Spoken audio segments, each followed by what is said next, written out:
Canna Lilies are a fantastic choice if you're looking to bring some exotic colour into your temperate garden.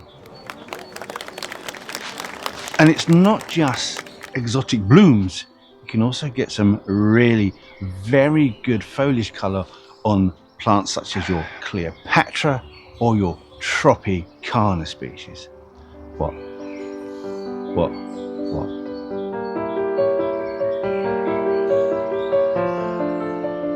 Now, depending on which species or cultivar you planted or whereabouts in the country you're planting it, there can be some issues with regards to overwintering, simply because many of the species really aren't quite hard enough to survive, whereas some of the selected hybrids are absolutely bulletproof. And that gives us three choices when we come to overwintering your Canna Lilies. These choices are to either do nothing, depending on how cold tolerant your plant is. You may consider putting down a thick layer of a dry mulch, such as a mini bark chip or bark chips. You're going to put about 2 to 3 inches above the root system. That helps protect the roots from ground penetrating frost. And of course, the third option is to dig it up. Try not to damage the root mass, pot it on, and then overwinter it somewhere in a frost-free position. But I need to explain to you which plants you would do that to. So let's get on with it. Let's talk about your frost tender species.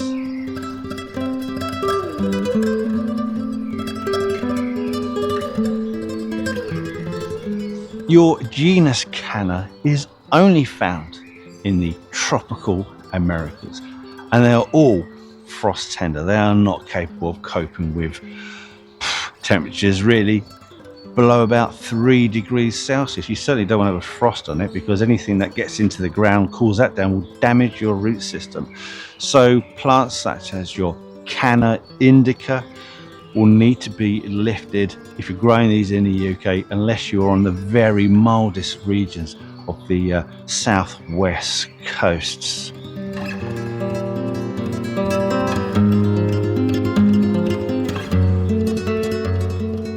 I'm not saying that you won't find any species cannas for sale in this country, because you will, but on the whole, the majority of the fancy forms that you will find for sale are going to be hybrids, and that's a good thing, because hybridization can express itself as something known as hybrid vigor. And in many cases, this hybrid vigor increases the resistance of damage to cold conditions. So on the whole, the majority of the Canna Lilies you will grow, I would say you could consider to be half hardy, and that means they should be able to take temperatures down to approximately -5 degrees Celsius. Now, if you're not sure specifically how cold hardy the Canna is you're growing, then I would always recommend putting down that layer of dry mulch. Within that dry mulch, you have tons of air pockets. These act as a fantastic insulation against ground penetrating frost, because if the tubers are frozen, there's a good chance that they will just turn to mush. Like I say, with these hybrids, many of them will actually resist that cold weather. But if you're not sure, do you really want to risk losing a fantastic display of wonderful looking Canna Lilies? I'm not prepared to do that. So, are there any truly, genuinely hard Canna Lilies out there? Well, funny you should say, because there is. But there's a problem. There is a problem.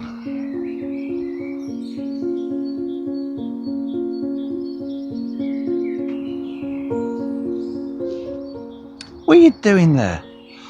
Okay, about 5-6 years ago, we picked up a really lovely pre-pack of Canna Stuttgart root, and that's a really lovely looking cultivar. It has these wonderful white variegations on the leaves, although if you do grow it in the sun, you can get some burning, causing browning on that white part of the leaf. So it is lovely to look at if you can get it in good condition. Anyway, we grew it, very vigorous, came into leaf, and of course it wasn't Stuttgart, and which is one thing, and the other thing is we don't know what it is. So it is obviously a Canna or some description, but I couldn't tell you which one it is, which is very annoying because this is incredibly tough.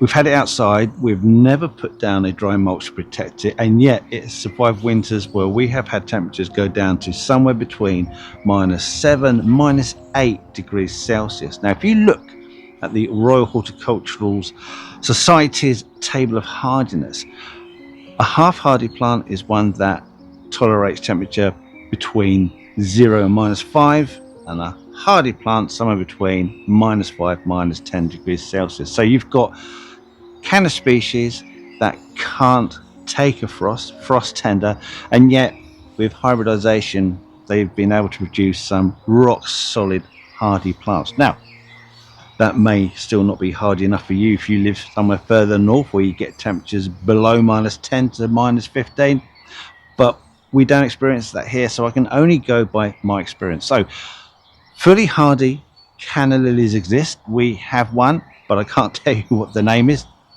That's not very helpful. But even so, if you know the name of your plant, you can go to the Royal Horticultural website, put the name in, it will give you a list of cultivational details, and in that list it will tell you, if it knows, how hardy it is, what temperatures you can expect it to tolerate down to. That's a really interesting piece of information. Will certainly help when it comes to deciding how to overwinter your particular Canna lilies. Now that's good advice. Oh, hold on a minute. If you're finding this video useful or even just mildly amusing, then don't forget to click the thumbs up, press on that subscription, and if you want to be notified of whenever we release a new video, then click on that notification bell. It helps us more than you know, and it allows us to do stupid visits like this in the future. Anyway, let's continue to find out what old boiled butt has to say. Put my bloody glasses back on. Too hot, too sunny. It's too lovely. So there you go. That's my Canna Cleopatra. You can see it's been hit by the first hard frost, and you need to wait for that before you do anything, because this helps to push this plant into dormancy. So what I will do now is I'll cut down these stalks, just above ground level. Going to lift it up, put it on. Just be careful when you're cutting a Canna lily. It's quite important. Let me just explain. Canna lilies are known for catching Canna Virus, and your plants can be destroyed by these. It can reduce vigor, put some nasty mottling on the leaves that affects its ornamental value, and in extreme cases, over a few seasons, will kill off your plants. So whenever you are cutting into Canna lilies, always make sure that you sterilize your blades after. Otherwise, if you've got a lot of cannas in your garden and you're going to cut a load down in one go, you could easily be transferring viruses from one plant to another plant to another plant. That is the last thing you want to do. So once you've cut into your Canna lily, get yourself something like rubbing alcohol, wipe it into the blades, and you normally leave it there for about 5, 10, 15 minutes, let it do its thing, and then wash it off. Honestly, the last thing you want to do is transfer that, because if you do cut into some live wood, you get infected sap on the blades, and when you cut into the next plant, again, if you cut into live wood, you can transfer that infected sap onto that next plant. It's a terrible disease. Just keep it clean. Right, so let's get this Canna lily cut back, dug up, and potted on.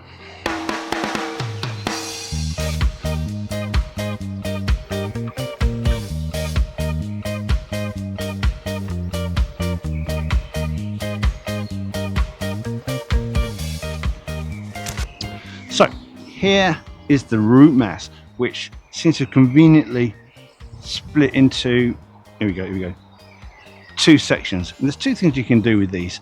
You can either remove all the soil as carefully as you can, dry off those roots a wee bit, and then give a slight sprinkling of flowers or sulfur as a fungicide.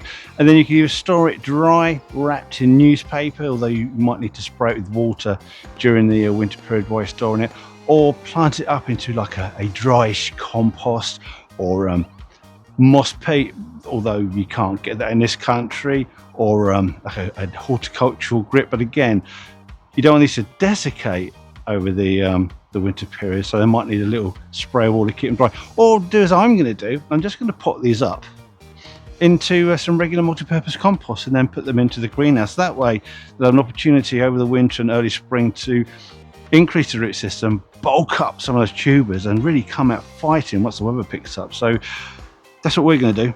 We're going to pot these on, and then we're going to put them in the greenhouse. The greenhouse will be absolutely fine down here in the south coast, although if you are further north and temperatures are likely to get colder, you might need to bring them indoors into a cool conservatory, unheated, or in your garage, again unheated. They've got to be cool.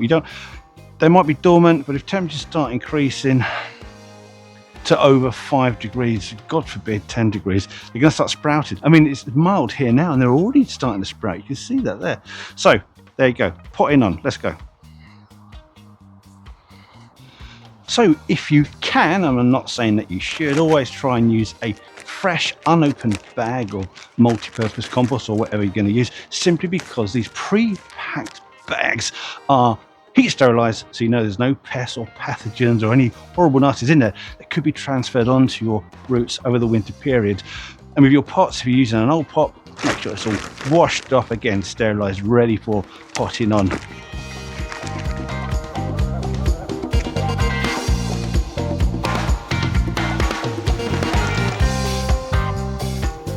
And now you're ready to go to overwinter in the greenhouse. Now, the only time you would take this out the greenhouse is if you're experiencing a really, really cold snap. Temperatures somewhere between -5, -10, or even worse, because it really will be too cold even inside the greenhouse unless you have it heated. So just keep an eye on that. Maybe bring it into an unheated garage for those time periods. And one last thing, in the spring, when it does start to grow, puts up its new shoots, you can't just take it out your greenhouse where it's been protected and put it straight into its final position, especially if it's going to go into full sun, simply because that new growth will be extremely soft and prone to sunscorch as soon as you stick it out there. So you need to harden it off first.